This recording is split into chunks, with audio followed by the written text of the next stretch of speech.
It is your man, Hakeem Green, Channel live and direct. BDP all day, every day. All we do, spark Mad Ism on Mad Ism TV. You know, I try to keep it regular with the hip hop flavor. And you know, when we say hip hop, I'll be talking about the culture. A lot of y'all jokers be talking about rap. You know, and I'm an MC, so I get it, I understand. However, hip hop is a culture, and there are all types of elements that come along with this culture. So on episode 47 of Madison TV, we got the homie, Mr. Sean Williams, OSD. And we're going to get into what OSD means. Sneaker culture in effect. Talk about hip hop culture. You got to talk about sneakers, footwear, gear, the whole shebang. And we're going to talk about some other things too. NFTs, metaverse, cryptocurrency, and maybe a little politics. This is my brother right here, so we gonna vibe out. So, like we do every week on Madison TV, is I'm gonna share a special announcement from my homie Nims, and we're gonna play a little video. I need y'all to like, subscribe, hit that bell, share the stream, let people know what we're doing over here, Madison TV. It's your man Hakeem. Let's go. Yo, salute to my man Domingo first and foremost. But look, Media Famous, the #1 artist services and music distribution in the fucking world, you heard? If you an artist, you trying to get your music heard, I'm telling you, Big Gorilla, don't ever disrespect me and not fuck with Media Famous, you heard? Bing bang.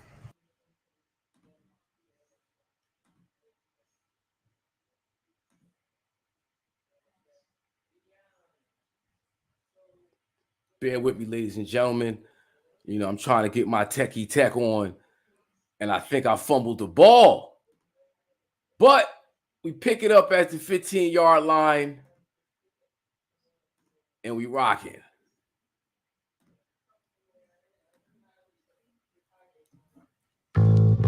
Yeah. This goes out to every old head who took the time to drop a jewel on me, you know what I mean? Little bits of wisdom. Yo, check it out, listen. If pimpin' ain't easy, what the fuck is revolution? What? Rappers be spitting straight noise pollution. Here's a clean glass of water, I show you how to eat the live. What goes around comes, let me show you how to give. There's something that you hear when an honest at your rib. In the street, you milk your jewels, thug drool like baby bibs. I try to stay mindful, write something for the kids. Talk it like I walk it, rap it how I live. I came up blue collar, strive to be a scholar, but I couldn't. The love, I'll only starve without the dollar. Depression, the stress is enough to make you holler when the landlord's at your doorstep. The devil's on your collar. It's all like jewels. Can I drop a jewel? Can I drop a jewel? Can I drop a jewel? Yeah. It's all like jewels. Can I drop a jewel? Can I drop a jewel? Can I drop a jewel? Yeah.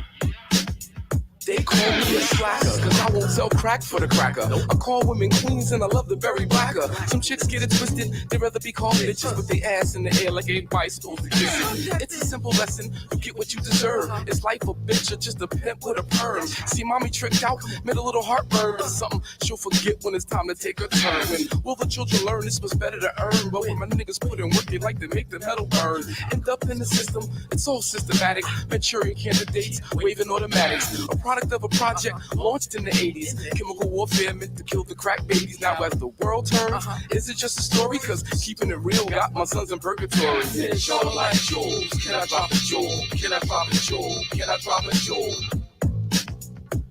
Yeah. It's all like jewels. Can I drop a jewel? Can I drop a jewel? Can I drop a jewel? Yeah. In between heaven and Hades, like earthquakes in Haiti. The fat lady clears her throat and then plays harp for the babies. They say I'm such a mystic, lyrics are mythic, but I make it so plain with details and specifics. I'm just gifted like that. I'm young and I'm black, so represent the game. I represent the fact that God helps those who helps themselves. So when God helps you, He's really helping Himself. Think every day have purpose. It's the science of life. Every breath's another role. It's a science to die. Give me the bone. Learn from your mistakes. Try to learn from others. You get one roll at life, you won't get another. You have to learn the tricks, cause some niggas be on the gab. Want some funny business, but that shit will make you laugh. I thought he had the bread, wasn't wonder not the weed. I'm wondering how it's coming back, cause my connect ain't getting heat. Since y'all like jewels, can I drop a jewel? Can I drop a jewel? Can I drop a jewel? Yeah. Since y'all like jewels, can I drop a jewel? Can I drop a jewel? Can I drop a jewel? Yeah. Yeah.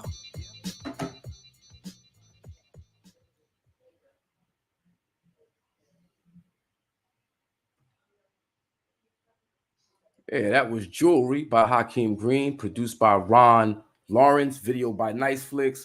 That's on the upcoming LP Aubrey. Gonna drop this fall. Check out for Aubrey.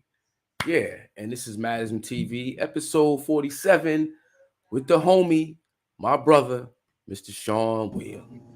What up? What's up, brother? How you doing? Thanks for having me on, man. I'm glad to finally be on, bro. Word, man. Thank you for hopping on, man. Sharing some time with your brother. It's some important conversation from a cultural standpoint. People be talking hip hop online. It's always about rap, Yeah. and and they're not really talking about the complete culture. No. And when you talk about the sneaker game, and how important that is to hip hop culture, I think that's a surefire, conversation to Yeah. talk about, how important that culture is to hip hop. Like, so, let's start off by one, completely introducing yourself, give people your background, where you're from, and Yes, then, sir. how you got in like, how you got involved in hip hop culture before we get into the sneaker game Word. specifically. So I am, for those meeting me for the first time, my name is Sean Williams, also known as Paper Chaser. My graffiti roots, I was known as Ope or Opus One, born and raised in Brooklyn. Um, Man, my professional journey has taken me everywhere. MTV, Sirius XM, MSG, Knicks Rangers. Uh, you know, a producer since 18 years old. I ran my own independent record label and I was behind a lot of good music from the indie scene in New York in the mid to late 90s. Yeah. Automotive connections, custom cars scene. Um, but one of the things I think people know me for a lot through my 50 years on this planet is sneakers. And I've been Well, sneakers since 13 years old. all You know, right, wait. Before you get there, uh-huh. right? Because you know, the cultural context is very important, Yep. right? So when you talk about the graffiti world, New York City, Yep. what years are we talking about? Just to give people context and perspective. Well, for me, growing up when hip hop was, you know, from the late 70s into the 80s, one of those things that was all you mentioned, the different elements of hip hop was important is mentorship, right?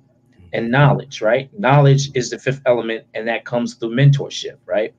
So at 13, 14 years old, it was very experimental for me in terms of at first I was a b-boy and that didn't really work out for me. I didn't like it. You know what I mean? Right. But the other part that always I was tapped into was the art, graffiti. So growing up in the late 80s, in the early 80s rather, late 70s, and starting to see the dominance of graffiti on not just the subway trains, but when you start thinking about some of the iconic album covers like Mantronics with Gnome and Jim Seven, who were doing those crazy, the Just Ice album covers and Mantronic album covers. I went to a high school, Tilden High School in Brooklyn, that had handball courts where, crews like TC5 and folks would always just bless them lovely. And then you know, everything we were exposed to artistically, graffiti became my thing. So, you know, that's where I switched over from the b-boy bug I had to graffiti. But one of the things that has always been a constant in all of that, and my mom was always one of those that if my grades were right, I could have whatever I wanted. And sneakers were the thing. So consistently through whatever phase of hip hop culture I experienced, I always had to have fresh shoes. So we obviously didn't have as many choices back then as we have now, but late 70s, early 80s, your mainstays were Pro Keds, Ponies, Converse. Adidas, Converse, you know. And I grew up in East Flatbush, Brooklyn, where you didn't see Converse because Pro Keds was more favorable. Yeah. What about the 69. the 49 69ers, right? Yeah. Yep. That was Big Willie style in like 79, 78, 79. If you had Right. those, you was doing it until Shell Right. Toes came along. Right. Well, you know, shell toes were there, but they had their function. And see, that's one of the things that I love about what I teach now. And when I teach sneaker culture and sneakers history, which is tied, of course, inseparably to hip hop culture, is the fact that we were the early performance testers of sneakers. We knew that there were certain sneakers that were good for dance. We knew that there were certain sneakers that were good for standing on your feet when you were a DJ or an MC. And we knew there were good sneakers that were good for when you were hitting the yards and different rough terrain as a graffiti writer. We had preferable sneakers for all that. Explain that for So we had preferable the sneakers. b-boy, for the break Right. dancer. They're probably gonna be in A lighter weight, you know, nylon material based shoe or suede, you know. But the superstar became really big for us back then because of the toe protection. The shell toe was toe protection. But that also had a good function, you know, served a good function if you're a graffiti writer. You were hitting a yard or hitting handball courts or hitting some kind of crazy terrain where you needed that toe protection. You know, the Nike Cortez was a big one for dance because it was lightweight. You know what I'm saying? So like these were the things that we were thinking about as the early b-boys and b-girls and graffiti writers and MCs and everything. We were the original performance review people for sneakers. I need you to pause right there because you know we got the debate. You know, where did hip hop start? You know, was it the rec party that hurt through in 73? You know, and then you got different stories from different folks. And one of the most interesting stories that I've heard was from Grand Mixer DXT, right? Who talks about the b-boy predating DJing in the park because he grew up and he said 67 there was a crew of b-boys or dancers that dance to the break beat and you do your freeze, you do your whole what have you, right? That's in this is for him where hip hop starts. It starts with the b-boy and b-boy culture.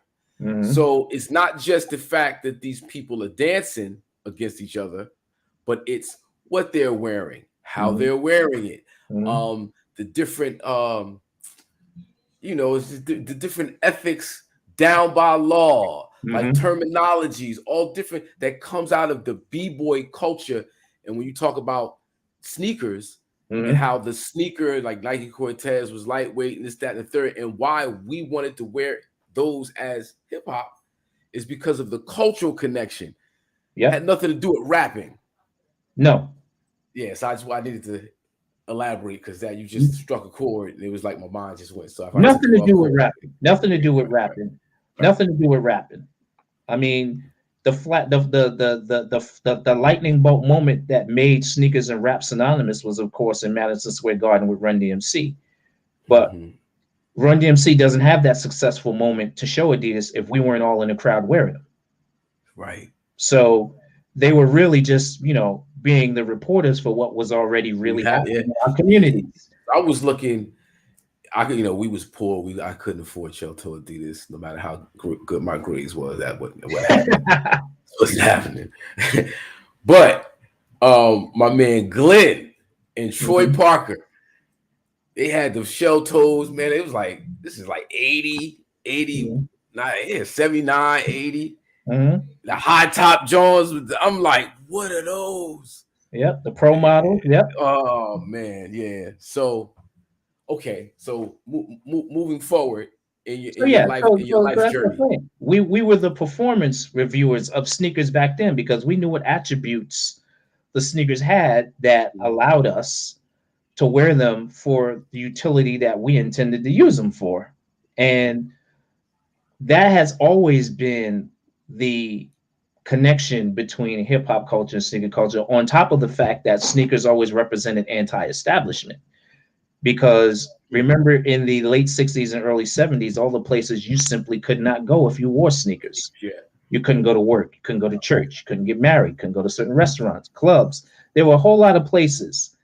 And, you know, even, one of the hidden gems that a lot of people don't talk about, or if they do know, they don't talk about, is the fact that Run DMC's My Adidas was a response to a diss track by a band called Creative Funk that made a record called Felon Shoes.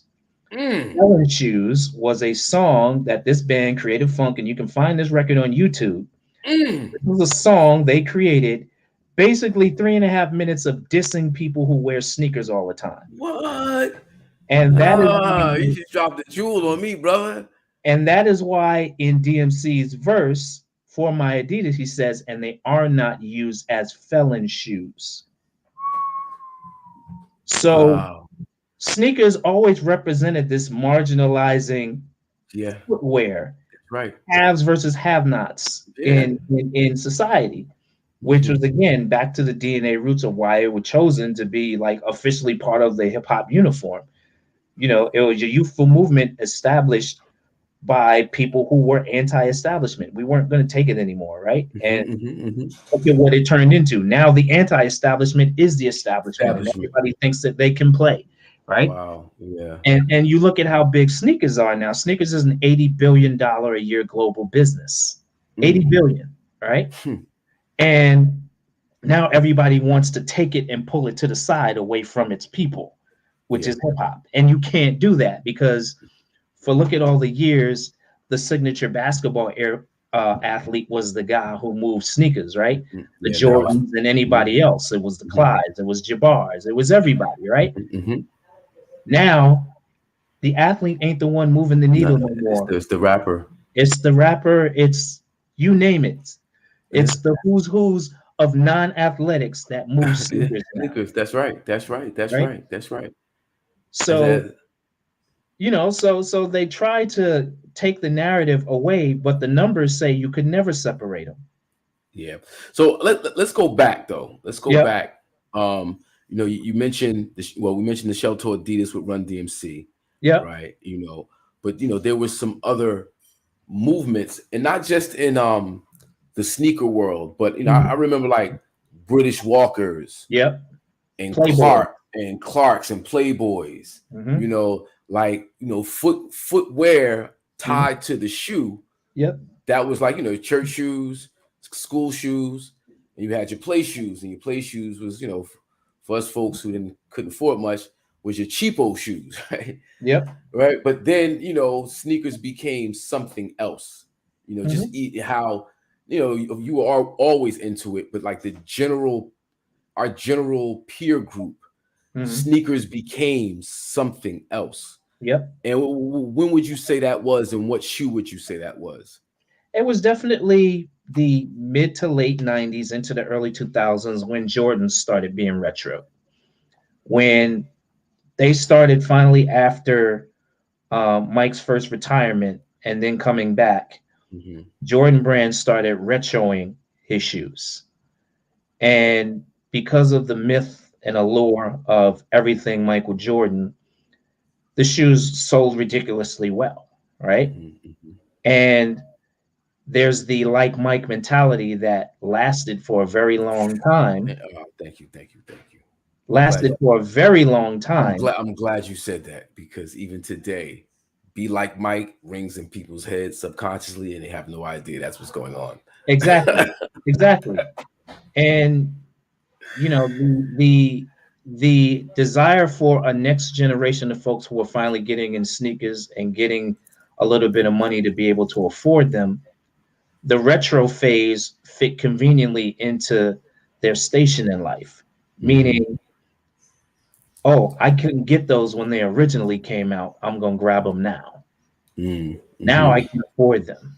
Yeah. And the folks who ran through their pairs when they originally came out, they're like, oh shit, I can get another pair now. And the retro phase that Nike ushered in really Yeah. became something that was friendly to a few different stations in life. Yeah. Well, so when I asked that question, I thought you were going to say something else. I was thinking of like, the suede Pumas, the Nike Cortez, like you mentioned before, like before the shell toe Adidas, or around the time the shell toe, I remember, seventh grade, the suede Pumas was like the Oh thing. yeah, absolutely. Like, See, you you and I had are to similar walk in age. around brushing you had a Right, brush for the upper, and you had another brush for the bottom part, right. and then But we just the fat laces yeah, is yeah, you you and put I are a similar in sock age, under right? the tongue Yep. to make the fat laces puff up. Listen, Yeah. so you and I are similar in age, right? Mm-hmm. So that is the birth of sneaker customization. And that birth of sneaker customization came from hip hop rules, right? You could not be like your boy or anyone else around you. We lived by the DNA of being original. So if you and I were to do this live right now, right? Mm-hmm. Like in person, in real life, we go and sit down and do somewhere. I come by your house to pick you up. I got on blue and white suedes. You I'm come by not your wearing I'm not wearing blue and white suede. I house. gotta throw on the burgundy and gray Johns. Oh, I wait. gotta do something that's like, oh, you Right, got those. right. I watch what I pull out, son. Right, exactly. It was just in us to be that way. That was the natural reaction we would have, right? Right. But let's just say that was your only pair of shoes, right? So now you would go back in the crib, you would either change the laces, paint the stripe, do something to make them your own. That is the birth of what modern day customization is, was out of the necessity to live up to the rule of staying original. So a lot of things that you see that is on the internet that folks have been doing for a long time with sneakers with customization, been doing that since the 70s because we had to. That's It was the rules we lived by. yeah, So for sure. that phase of what happened it had nothing to do with sneakers. It had to do with hip hop, right? It had to do with how we came up and our rules that we lived by. Taking nothing and making it something, or taking Exactly. something that's apparently nothing and adding that thing to it that now makes it, Right. yeah, that's illmatic. So now, but now when you answered the question and you talked about the Jordans, right? Yep. I immediately got in terms of the financial impact Mm-hmm. of, right? But I don't know if you've been watching the series Winning Time. I have not. Oh man, it's a great series. It's on I'm, HBO I'm waiting Max. for the hype to die down so I can watch it. It's been in the Yeah, news a lot with the yeah, articles with Jerry yeah, West. yeah. And Jerry West is it's mad. Magic's pissed off. Everybody, right. yeah, and I got you. But it's, it's something else. I think you'll enjoy it. But I know they, I will. That's why yeah, I'm waiting. I they know I do. will. Yeah, definitely. They get into the sneaker wars, Mm-hmm. and between Converse And and Nike. and Nike on the come up, and Yep. the deal they offered Magic Johnson, he would be worth like $5 billion right now. Mm-hmm. And he gave him the stiff arm because Nike was brand new, Mm-hmm. right? And Yep. so when you see people trying to come up in the sneaker game, in the sneaker world, right, and you're competing against these brands and companies that have been around for decades and have such a stranglehold on it, how do you crack the code? Like Nike seemingly cracked the code through MJ and attaching the brand to him in Mm-hmm. basketball and hip hop, that explosion, but everybody can't crack the code like that. Right. Those moments come along once, maybe twice in a lifetime, right? And so the thing that people don't know about the shell toe is the shell toe was hit the market in 1968. It's a long time. That's a That's slow not a build. shoe that Slow came build. out shortly before Run DMC rapped about it. That shoe had been around since 1968. By 1969, 90% of the NBA was wearing the Superstar, making the Converse Chuck Taylor obsolete in the NBA. The Adidas Superstar was the cutting edge, technologically advanced response to the Chuck Taylor in 1968. Wow. Now, considering that the Chuck Taylor still had a long run, Exactly, and they because still do. and they So still do. this is my point, Yeah. right? Even with the success of an Air Jordan today, $4.7 billion last year in sales, the highest selling sneaker of all time will always be a Converse Chuck Taylor. They are in and on pace to probably reach 2 billion pairs sold since 1917 very soon. 2 billion pairs. Fasciitis and all, huh? There have been 36 different models of Air Jordan, and even with that, they will still never catch the sales that Chuck Taylors have acquired. And part of the reason why Nike bought Converse is can't beat them, join them. Join them or Right? own them. Own them in that case. Hey, Right? own them. Own them in that case. But back to what you were saying, right? Like, so when you start thinking about the sneaker wars between the 70s and the 80s, Nike was irrelevant. Nike was not in our everyday existence when we came up as youngsters in the cities we came from, or in sport, really. Like Nike was a running shoe company. And even though they made a couple of shoes in the basketball market, the Blazers, the Legend, they had shoes out in the 70s, George Gervin in the 70s, they were not to be taken seriously at all. Right? Yeah. You saw that swoosh. It wasn't a party mover in right. the 70s. It wasn't the thing you was gonna run. Like they literally had to like show up and talk to people with cash in hand to get them to wear them. Right. Yeah. So we just was like, nah, we're good. We got what we got. We straight. And it wasn't until again that flashpoint with Michael Jordan that, everybody began to really take Nike seriously, 85, 86, even after years of them putting certain basketball shoes out. So for a lot of people our age and close to our age, we've seen what the sneaker industry is like before Nike was relevant. Yeah. Before they even mattered. Yeah. So it's easy to compare what life was like before Nike mattered and what after. like The kids today have no idea. Exactly. Nike was nothing. Nobody was checking for it. Like that. And then it was the economics, right? The 70s into the 80s. What was the 70s? Blackout era. The gas rations, Son of Sam, like all these things in the 70s we grew up as kids with, and into the 80s, crack era, and all of that, where other brands like Fila, LS, Gucci tennis sneakers, Diodora, oh my God. We had all of these different shoes we were wearing that we didn't have to go to Nike at all, ever. Yeah. No. We stayed fly without them, right? And now you start taking it to the 90s, early 90s, mid 90s, and beyond. It's a totally different ball game now. Only two sneaker companies really matter in terms of numbers, and that's of course Nike and Adidas, right? Nike and Yeezy. Adidas. Adidas, Yeezy, and Nike and Air Jordan. All right, so the Michael Jackson, the Michael Jordan phenomenon, as it has to do with Nike, Spike Lee, hip hop. Yep. 1988, 1989 when that happened? 87, 88, 89. 89, yep. Right.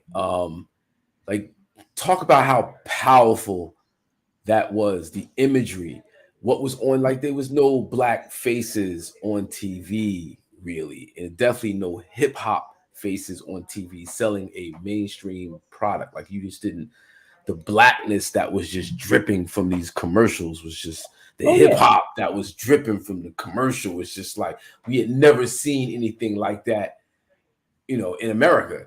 Like what the people is who doesn't get enough credit for being influential in that space, and even without him really trying.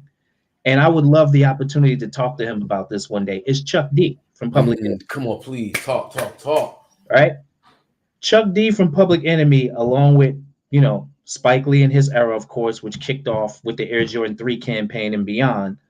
Um, those two people were very influential in the way we perceived certain products and what we were going to wear and the statements we were going to make, right? Those two collective, like those two as a duo, as part of that movement during that time. Chuck D never gets credit for that. Not that he's seeking it, but somebody like me who's a historian of these spaces and teaches about this industry, I've been very appreciative and really reflecting on that with Chuck. Like Chuck was wearing Raider jackets on the East Coast. Yeah. Chuck was driving a Ford Bronco. Chuck was wearing Nikes. I like Nike, but wait a minute, the neighborhood's before, so put some money in it. Yeah. You know what I'm saying? Like Chuck was very influential, Yes. along with Spike, and also a person who sort of received good street cred as a result of that too, even subliminally, was Charles Barkley, right? Yeah. Yeah. Yeah. And Charles Barkley Don't like Barkley. You get my right, car keys, you'll never get these. Yep, you know what I'm saying? So like Chuck was actually dropping nuggets that subliminally was giving certain athletes cred too. And Charles Barkley's became ridiculously popular around that time also. Also, yeah. You know? Yeah. But again, it was about the signature basketball athlete. Yeah. It was Jordan, it was Barkley, it was Magic. It was Mars Blackman. Right, Mars Blackman. So just for folks who don't know, younger viewers who might be tuned in who don't know, Spike Lee basically gave himself his own start with a film called She's Gotta Have It. Yep, correct. And in this movie, he plays a character named Mars Blackman. Yep. And Mars Blackman is the epitome of Brooklyn hip hop in the 1980s. The Mars Blackman nameplate, he got the hat, the Scully, he got the Big Goose bomber. He stays in a pair of fresh kicks. Yep. And then Nike does a string of commercials off the Mars Blackman character. They hired Spike to come in, and he had Michael Jordan with the Air Jordan, that kind of launched the whole thing. And it's so hip hop, so Brooklyn hip hop. So and here's what was pivotal about what you're saying. Black. Yeah, and here's what was pivotal about what you were saying, right? And it's hasn't been confirmed or denied, but after the Air Jordan 2, so you got 85, the Jordan 1 comes out, 86 is a 2, 86 into 87. Michael Jordan's not happy. He wants to leave and go to the brand he originally wanted to sign with, which is Adidas. So the other part of what was so pivotal about Spike Lee in 88 with the Air Jordan 3 was that was where Tinker Hatfield took over designing the Air Jordan line. He started at the Air Jordan 3 and he went all the way up until the Jordan 15.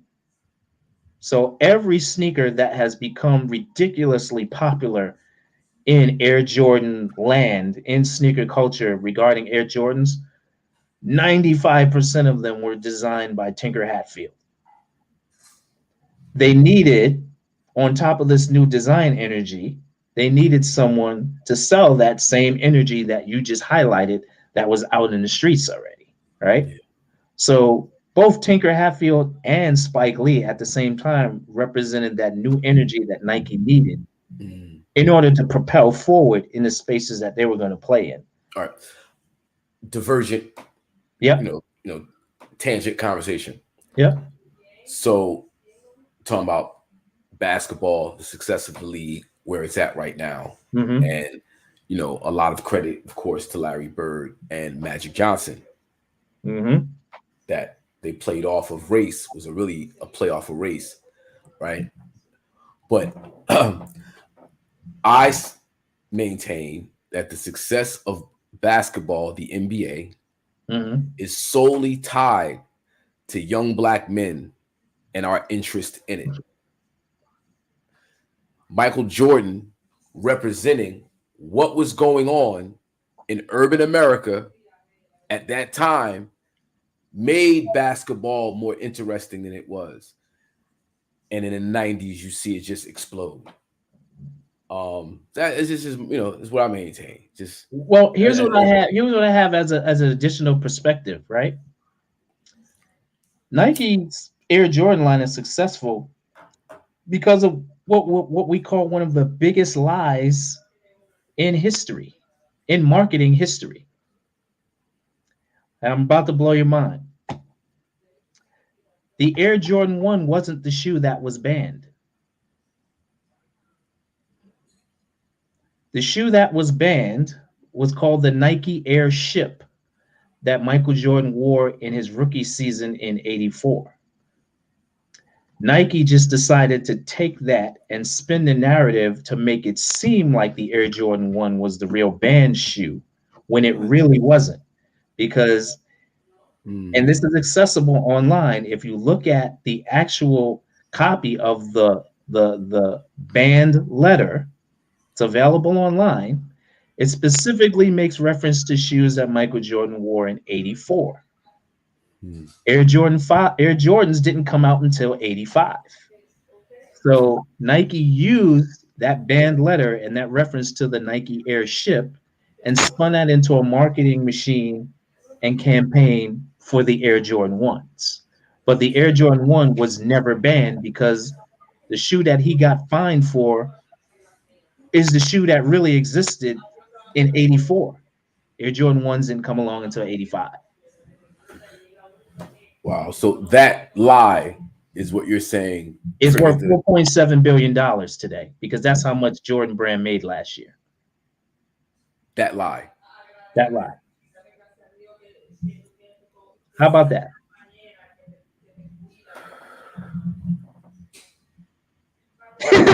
It's very rare I leave you speechless. Well, like I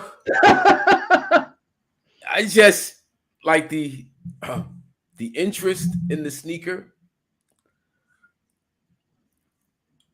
I've never heard it like tied to the ban itself. I Mm-hmm. know that as PR in pub what that means, Mm-hmm. and then the what you say the anti-establishment nature of people wanting to go Mm-hmm. support something before is it a, Mm-hmm. but I don't know if Kevin McHale could have pulled that off. Absolutely not. Absolutely not. I don't know if I No. don't know if if Absolutely Tom not. Tom Chambers is pulling that off. Absolutely not. Absolutely not.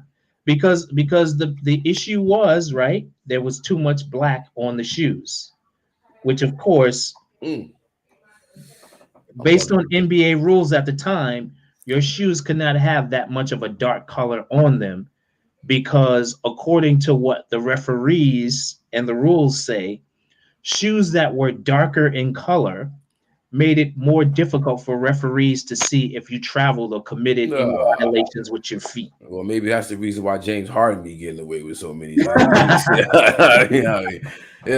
They just not just James Harden. They just walk everywhere in the game Yeah, now. yeah, It's they just do. let's go walk. Yeah, they do. Let's just travel. Let's just travel.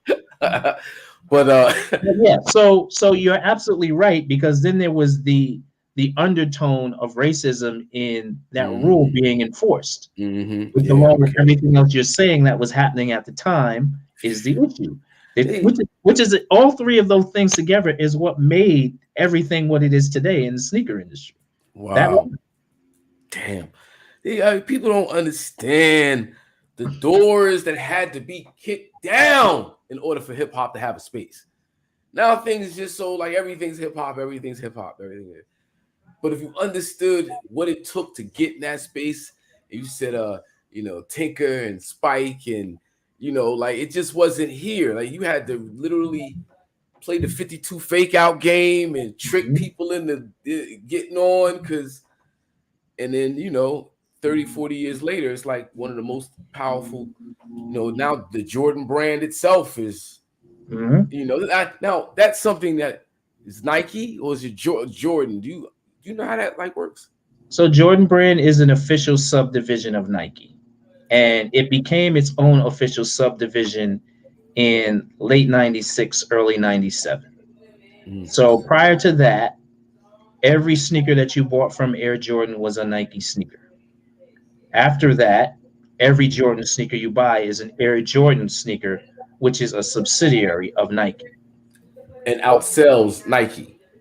Doesn't outsell It Nike. doesn't outsell. Okay, cool. That's Doesn't outsell Nike. I bought into the hype. My bad. I'm sorry. Doesn't outsell. And the reason why it's easy for folks to believe that is because looking at the microcosm of the industry being sneaker culture, right? Mm-hmm. We know that in quote unquote sneaker culture, the dominant shoes are Air Jordans, Yeezys, Off Whites, maybe a couple of other shoes, right? So just based on that lens, it's easy to believe that Air Jordans run the world when really the $50 billion juggernaut that is Nike is made up of so many other sneakers from so many other different sports and things that really make up that number. So the buzz, the PR, the move the needle of consciousness is always going to be around Air Jordan because he's still here, still relevant, still in everybody's comparisons for who the greatest player is and so on and so forth. Yeah. He's in NASCAR now. He's like everywhere. So Mm-hmm. it's easy to believe that an Air Jordan line of sneakers is going to be the real cash cow for the brand, but it really isn't. Mm-hmm. And it makes good money. It absolutely does. 4.7 billion is nothing to sneeze at, but Nike's a $50 billion company. Mm-hmm. Yeah, And simple math. right. So still from a level of what people are using to pay attention to what's happening in sneakers, it's Kanye West and Michael Jordan right now. And Virgil Abloh. There's really not much else that people who aren't into sneakers are going to look to pay attention to what's happening. Yeah. All right. So speaking of Kanye with the Yeezy, I got to throw it out there, all transparency. I'm not the sneakerhead that I really could be. I'm not. I don't really stay in tune. I got bad feet, so I got to keep it real simple in my life. That means you got to wear good shoes. Yeah, I got to get good shoes, but it's me. It's difficult because I put my feet in supposedly good shoes, and my knees are like, nah, bro. You got to just stay with these. It's just rough. I will go into it later. But that said, please explain the significance of Kanye West in the sneaker world. Kanye was the first really major personality to flip Nike the bird after getting his deal with Nike in 2012 and putting out a good set of shoes. By 2015 he was already on Adidas. And he was already on Adidas because he didn't feel he was getting the fair shake in terms of creative opportunity and compensation to do what he really wanted to do with Nike. Nike's perception of Kanye was, you're a rapper and you get on stage and you rap. We are an athletic sportswear brand. We're the number one in the world. We only give certain privileges that you're asking for to athletes. And he struck back by saying, yo, I don't think you understand. I am the Michael Jordan of my space. I am that guy who, in my circle, performs on that level that you say is a level of excellence in sports. So if you're not going to give me that same level of respect, then I'm out. See you later. I can take all of my ideas and plans and go to somebody else. And it's almost like Adidas had their ear to the door of that conversation, saying right outside, going, oh, okay, he's coming. He'll be over here in a minute. He's coming over, y'all. And he managed to get over to Adidas. And the Yeezy brand is a full-on partner with Adidas on what comes out. I mean, Adidas is the manufacturer of the shoes, but people pay attention to Adidas Yeezy sneakers, but the Yeezy brand is a full brand of apparel and everything else. And that is what he wanted. He wanted to be respected as a partner brand. And that's what he has with Adidas. The sneakers, of course, sell hand over fist every flipping day. Retail, resale, wherever people can get them. And his point was made. You know what I'm saying? Like, Mm-hmm. you really need to respect who's moving the needle in the sneaker industry now. Yeah. And it was really, it was, to me, it was very similar to, you remember the ESPN documentary on the Dream Team? Okay. Mm-hmm.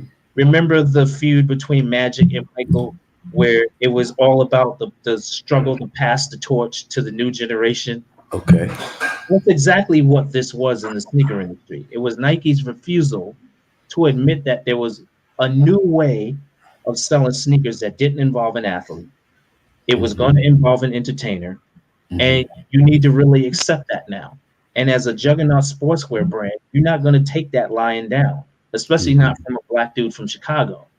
You're going to come to your own conclusion on that one day, which ultimately they did, which after Kanye goes to Adidas and sets up his partnership there, who's now the best thing since sliced bread over at Nike? Unfortunately, in his passing, Virgil Abloh, one Mm-hmm. of Kanye's friends.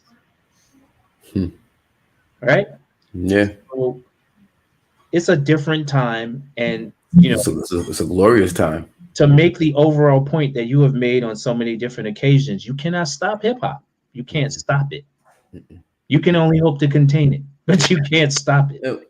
You mentioned something that is another just really interesting concept: the resale market Yep. and how big that is. 20 billion a year now. By 2023, it'll be 20 billion. Mm, mm, mm. That's crazy. You talk about the resale because you see these long lines at sneaker stores, and these kids are stupid. They're paying these outrageous prices. Yeah, because they're gonna flip them, Yep. and that's a whole nother. You talk about that. So here's what's interesting about that, right? We just went through the 70s and the 80s and the 90s, right? Mm-hmm. What were one of the things that you and I growing up would never do if someone offered them to us? Buy somebody's sneakers. We would literally never buy anyone's Everybody sneak shoes out. Buy your shoes. ever, even if it was new. We were like, nah. Nah, I'm not really trying to wear. Yo, wear these. Nah, I'm good. It was literally ingrained in us to never accept that offer, right? Wear somebody drawers. Nah, I'm good. That is exactly. We perceive that as you offering up used underwear to us, right? We literally would never buy anyone's shoes, That's right. new, used, whatever, right? Uh-huh. Then the early 2000s come, Jordan retros come. People start collecting shoes, one to rock, one to stock, and Mhm. that industry takes off, right?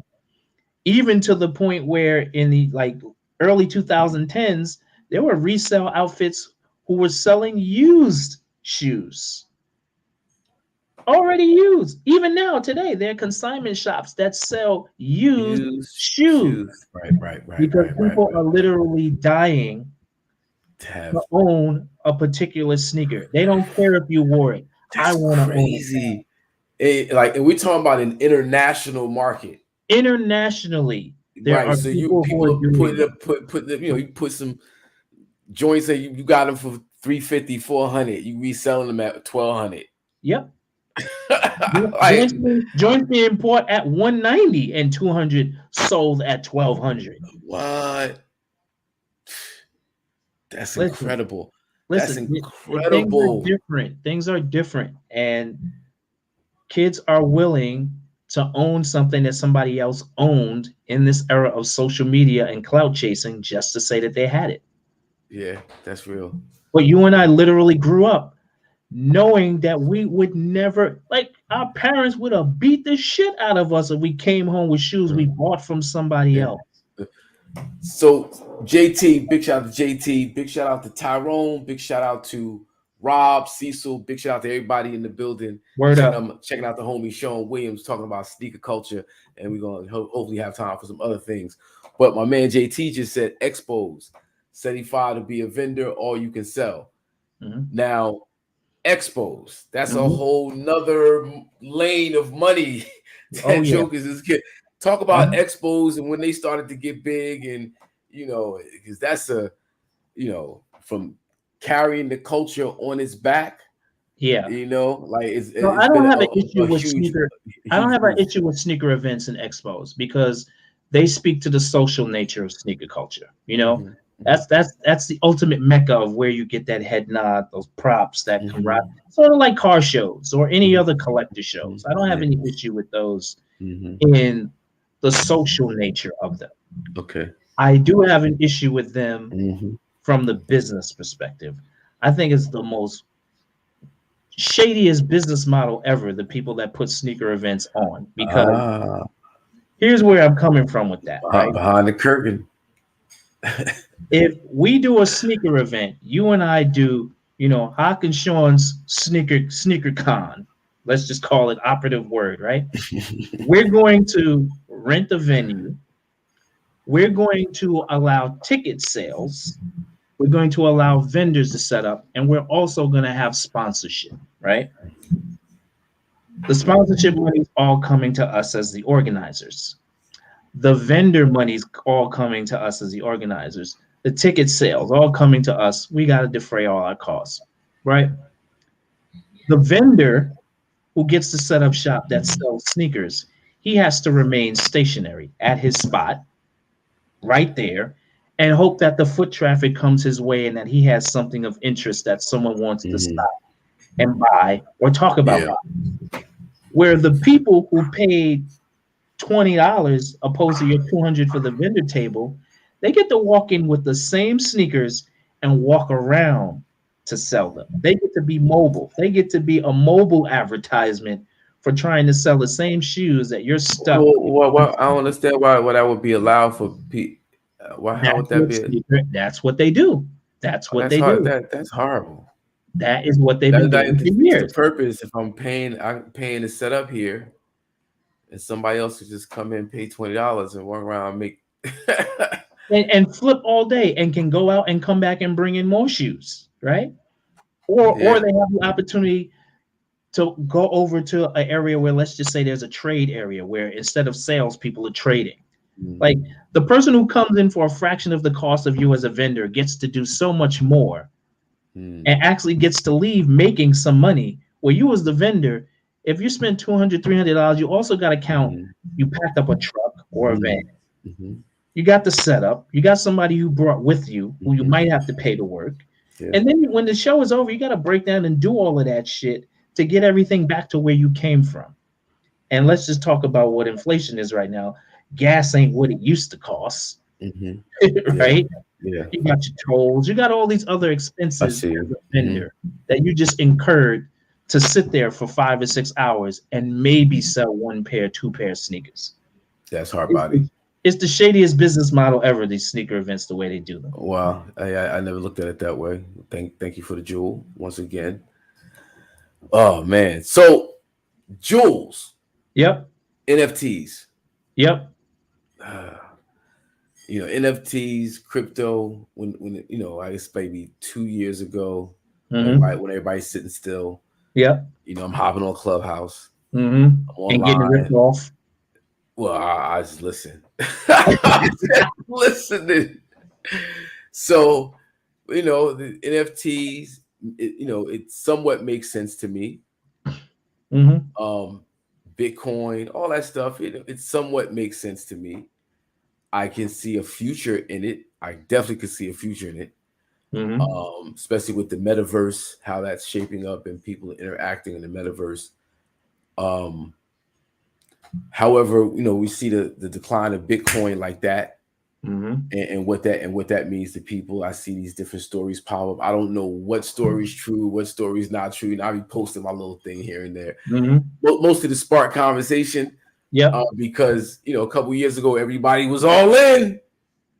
Yep. Now you see people who bump their head, take hits. It's not sexy no more. It's like it's losing its luster. So we've had conversations, and you've seen that be someone with some just more practical ways Yep. of looking at this thing. So I was hoping you could elaborate on the world of NFTs. Well, one of the things that I've been a proponent for the last couple of years is getting the sneaker industry, especially on the independent tip, independent brands and folks who are not as large as the big ones we just finished discussing for almost an hour.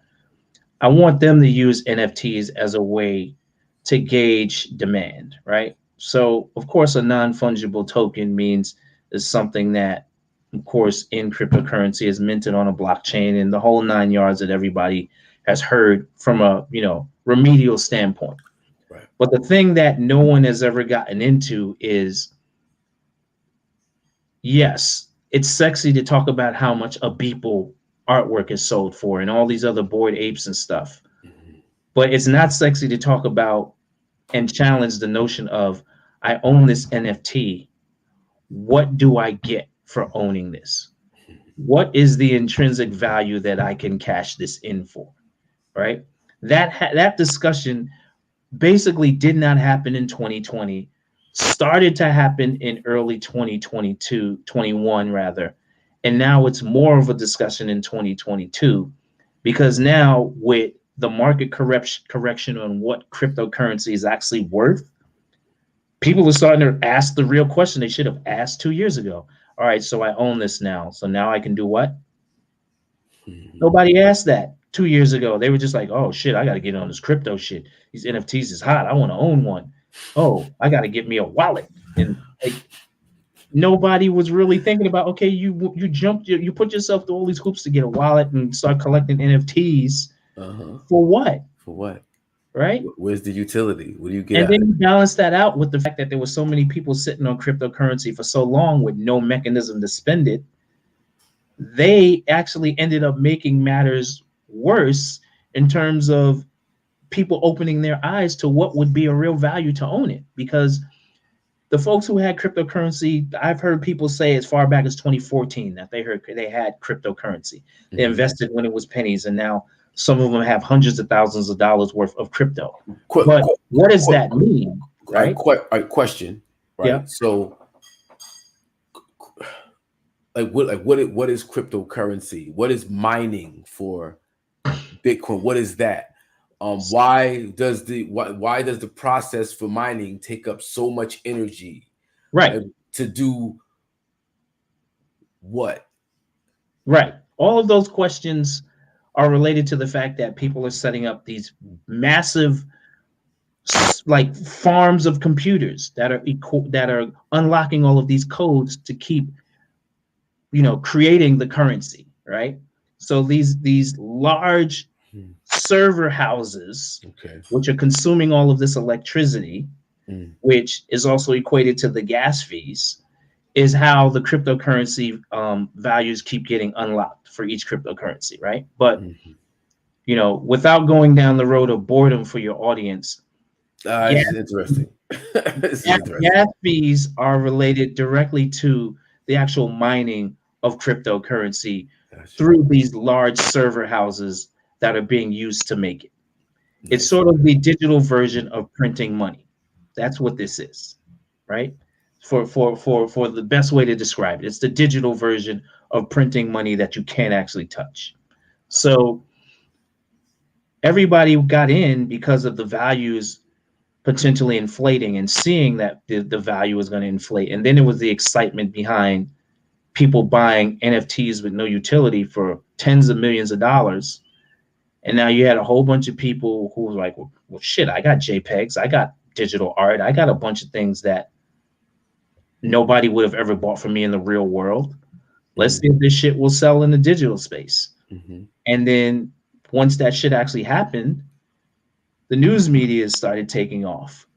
Mm-hmm. And they started reporting on it. And you know what happens when the news media gets hold of anything, good, legs. Bad, or indifferent, it creates the hype and inflated the value, right? But once the market correction started coming and people started realizing, okay, well, we bought all these NFTs, nothing's really happening for us.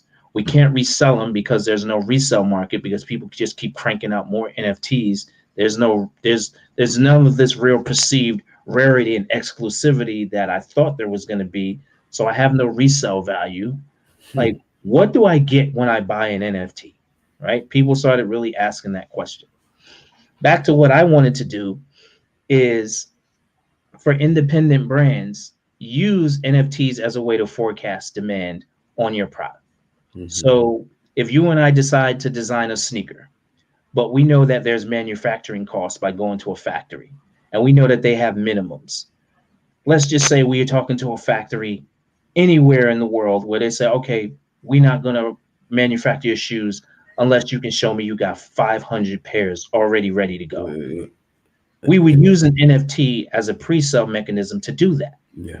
And we would tell the people who own the NFT, you have the opportunity to redeem this NFT for an actual physical pair of the sneakers. There's utility. There's the utility, right?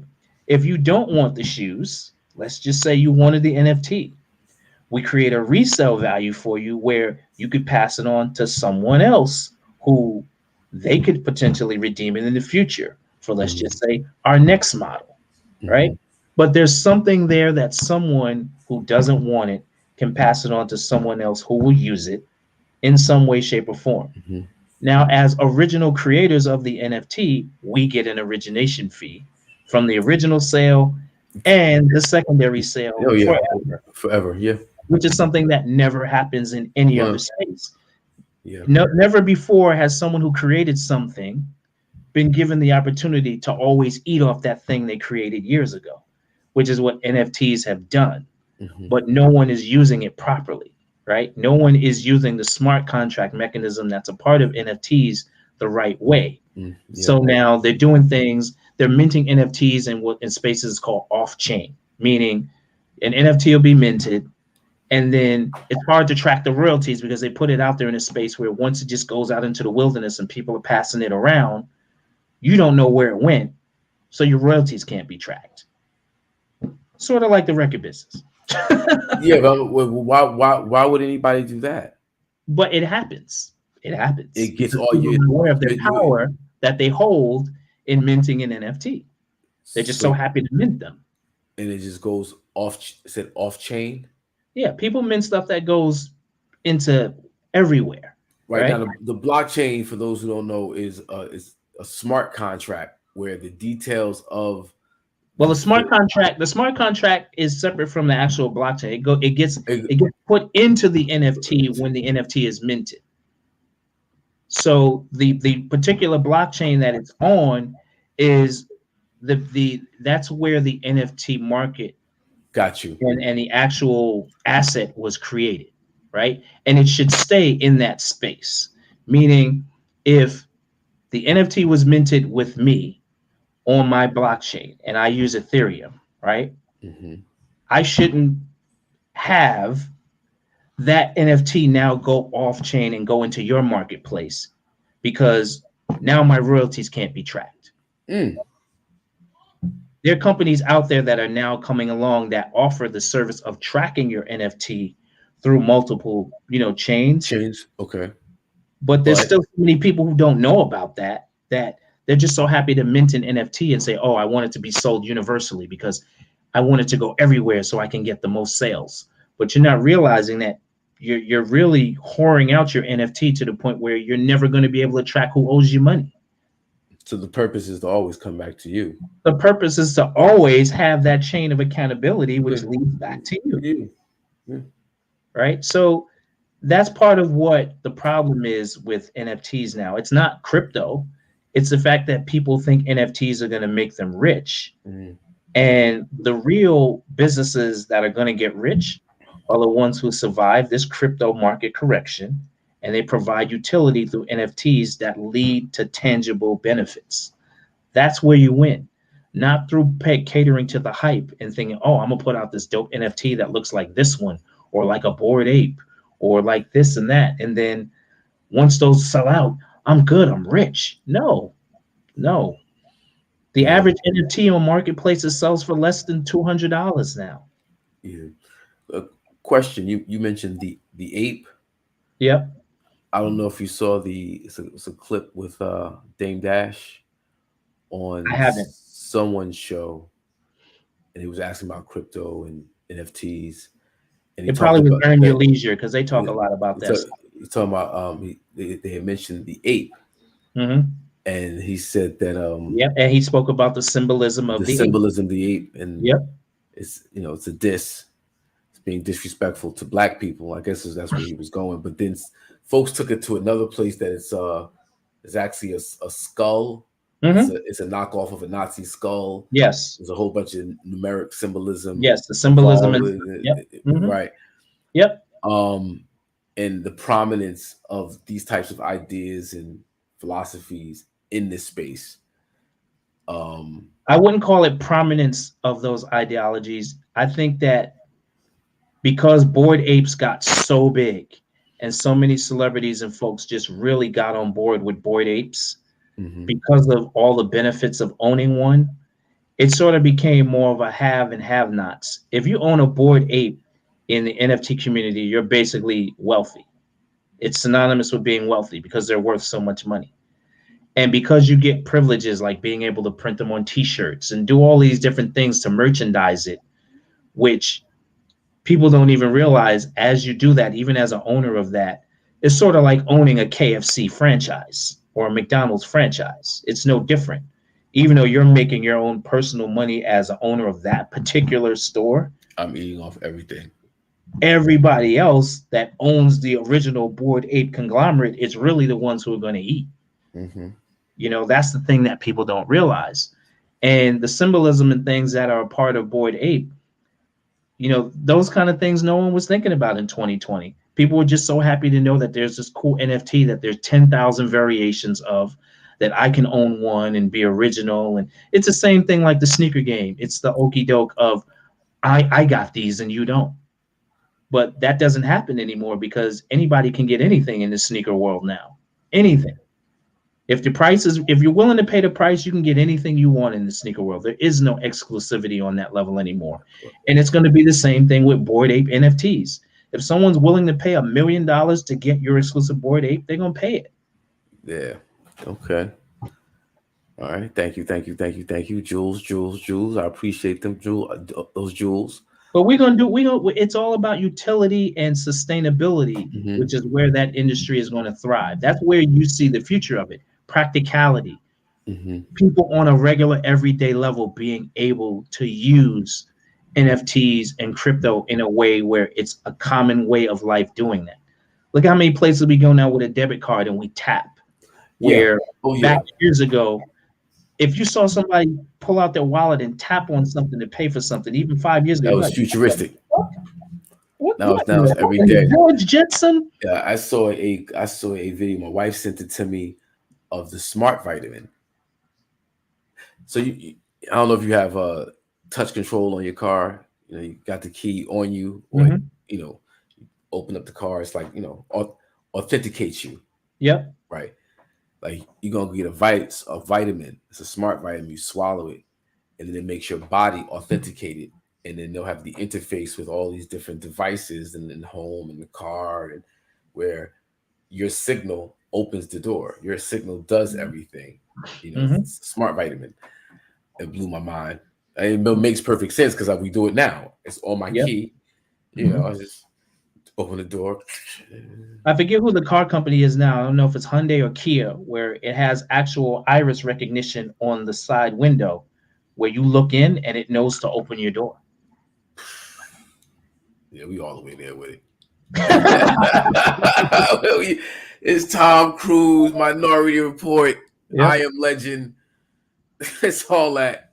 Yep. It's all that. Oh Yep. man. So all right, I'm gonna take it back to sneakers though. Yep. But that was a good segue with the NFTs because I've really been pushing to get the sneaker world integrated into that in a more practical way. So yeah, so we weren't too far off base. Yeah, nice. There used to be a time where it was hot spots for sneakers. Mm-hmm. Harlem was a hot spot. Tokyo in Japan was a hot spot for sneakers. Downtown Brooklyn, Broad Street, New York. Yeah, right. Is it still that way, or like particular hot spots where people that's going to be released there first? It's not on the retail front. It isn't, because retail is dying. Mm-hmm. Retail is dying. On the reseller front, there's hot spots to go to, Mm-hmm. but on the retail, like from the manufacturer to the shelf where you buy it at regular price, mm-hmm. there are no more spots like that anymore because sneaker companies are trying to kill them off. They want the money direct. Everybody wants to do what's called DTC, direct to consumer. Yeah. So the mom and pop retailers and all of those staple spots that we used to shop at, Mhm. they're now being put out to pasture because the brands realize that I don't have to play with you on a wholesale price model anymore. I can get that $150, $200 directly to me. I don't need them anymore. So the death of the retail sneaker outlet all across the world, not just in America, is happening. Is Wow. happening because the brands got smart enough to know, why do I need to worry about getting 60% on the sneaker? I got to ship it to you. I got to invoice you. I got to make sure you pay on time. If you don't pay on time, I got to send you the collections. Then I got to suspend your order if you don't pay me because retail was rough last month. And Mhm. all of these things that add up the cost to make it not beneficial to sell a sneaker to a mom and pop retail outlet.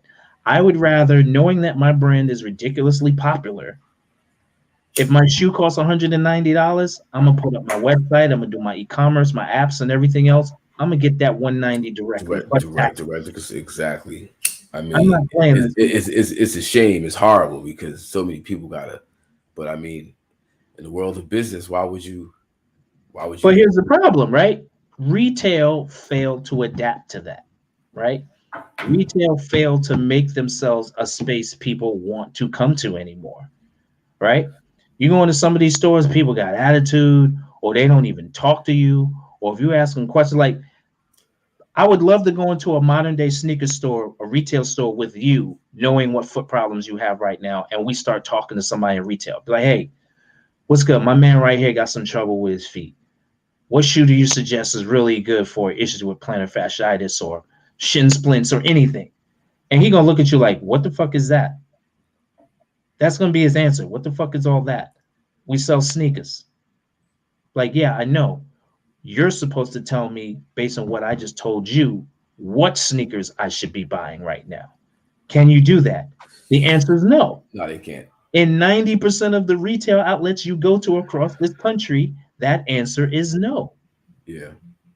So if I'm a brand and I make a product and I did the research and development to put this product out to specifically cater to you or anybody else who has these specific problems and I want them Mhm. to buy my shoes, Yeah. I'm no longer going to leave it in the hands of the Uh, retailer to translate what the attributes of my product are yeah. anymore. They simply So aren't doing it. I had to go get the mold of the foot for my orthotics, Mhm. like, but Nike Air Max, that's the most comfortable sneaker I can wear. Everything else is just everything else is just a no go. I wear the Have you tried same Boost Nike from Air Max, Adidas? huh? Have you tried Boost from Adidas? No, We gonna get you in a pair of Boost. You're gonna stop wearing Air Max once you get Boost. I boost. guarantee you. Yeah, I guarantee you. we'll see. Cause yeah, I mean it's to the point where I put shoes on and they could be whatever, and I can feel it as soon as I put them on. I don't have to stand up, walk around, nothing. My knees get tight. I'm going through therapy, all types of stuff right now. I got old injuries that I just didn't We'll take take care care of of. you. Don't worry. We'll put you in the right Yeah. shoes, bro. But Oh you're my. talking to the Okay. right All right. guy. Okay. I'm looking forward. I'm looking Talking forward. to the right guy. But Man, it's been a wonderful time with you, bro. For real. likewise, brother. Likewise. Great conversation. Always. And you know, before you go, it's Hmm. just because it's what's going down right this second. Yep. Your man Donald Trump is going to jail, and I want to see it. Well, it's interesting. When I had you Not- on Hip Hop Sneaker Stories, it was at the tail end of, the election. He had lost. And you had the awesome dump trunk campaign with the shirts and the merch and stuff, which was awesome in the video. It was awesome. Um, and now him being out of office, and now all of this stuff is coming out. I was watching the hearings today with all of this stuff that came out.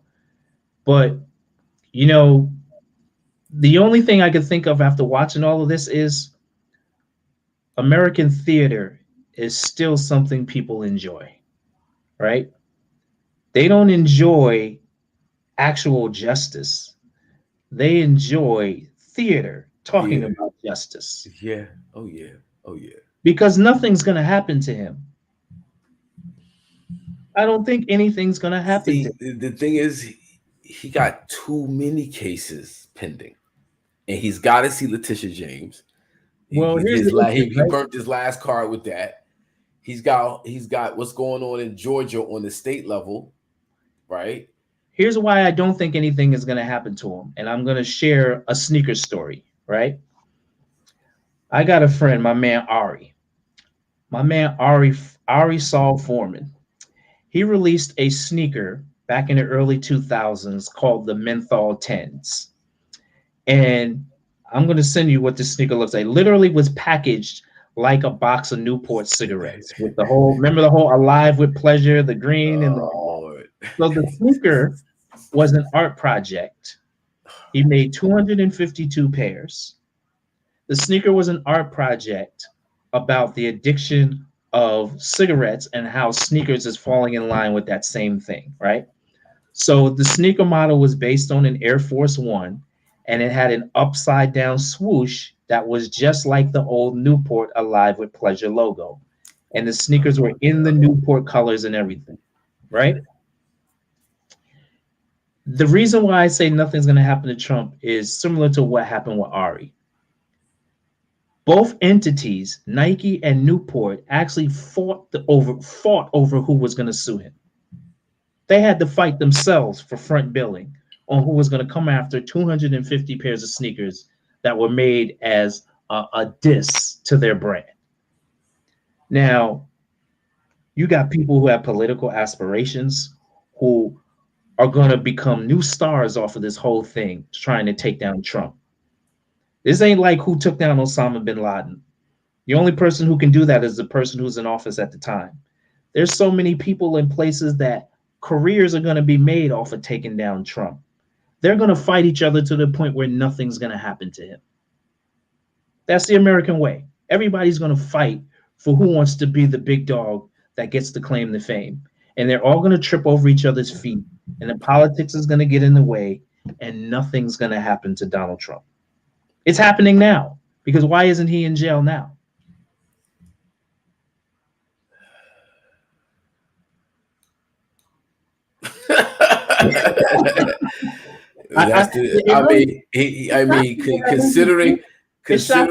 Considering what we already know, what we already witnessed, why isn't he already in cuffs? Because they're all fighting over who wants to be the one to do it. Right. I think that the Department of Justice, right? It's like doing things in a way that is not obviously political, right? So because if it smells of politics, that gives the Republicans and the Trump supporters a defense.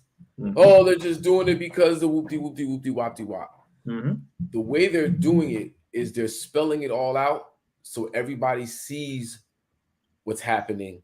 So now the Department of Justice can act totally not from an act of politics, but from an act of justice, because everybody's seen the crime. Like, we have to show you the crime. Like, this is people exposing what was just hearsay, rumors of. We think this was what happened. No, this is what actually happened.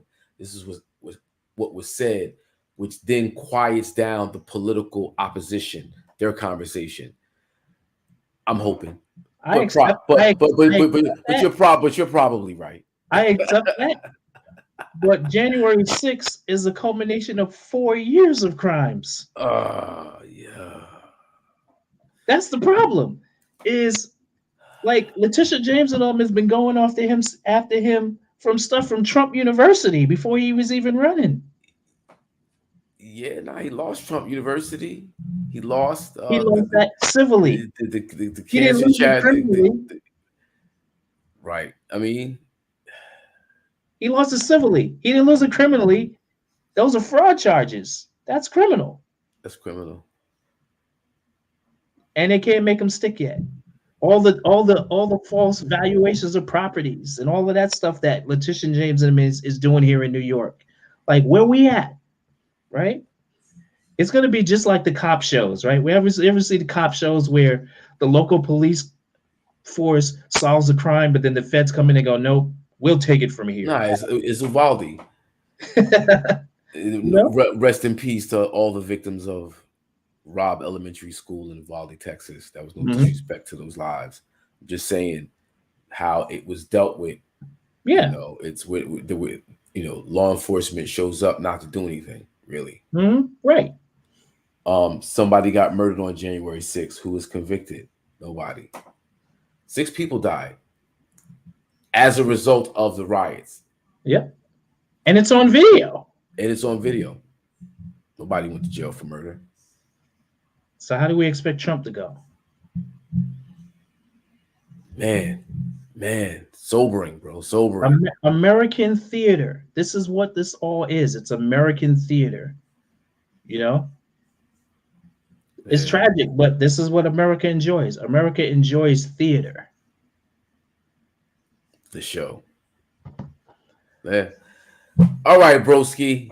I enjoyed Yeah, it, man. yeah, no doubt, no doubt, no doubt. Same here. I need you to tell everybody how to follow up with you. Let them know what it is, bro. Yes. So there's a couple of ways to follow up with me. I'm very big on Instagram, OSD underscore paper chaser, PAPERCHASR. You can also find me on LinkedIn. I am also the engagement manager for Pensole Lewis College. That's what PLC stands for.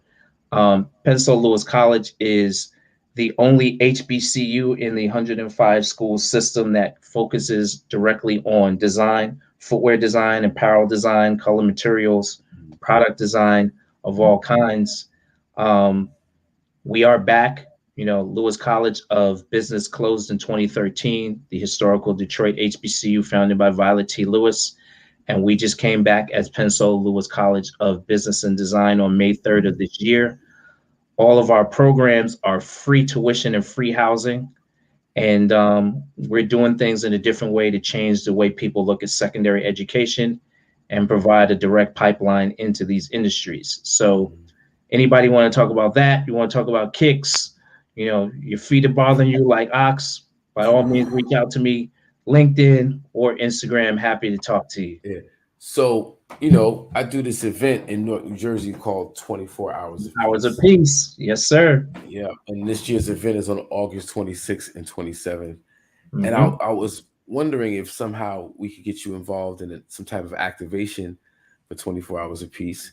I would love Um, it. yeah. So we could talk offline about that because I think that would be awesome I to would really, love it. have to do something that, just puts sneaker culture right back in the forefront. And Newark, New Jersey is definitely in the footwear. So yeah, Absolutely. Absolutely. There's that'll a be there's big. a sneaker making school in Newark, New Jersey. I just found that out. Yeah, see. Also, before you leave, Yes, you sir. you do something with the city of Newark, the with the Port Authority. Yep. It's a regular art exhibit. Can you talk about that a little bit before you break out?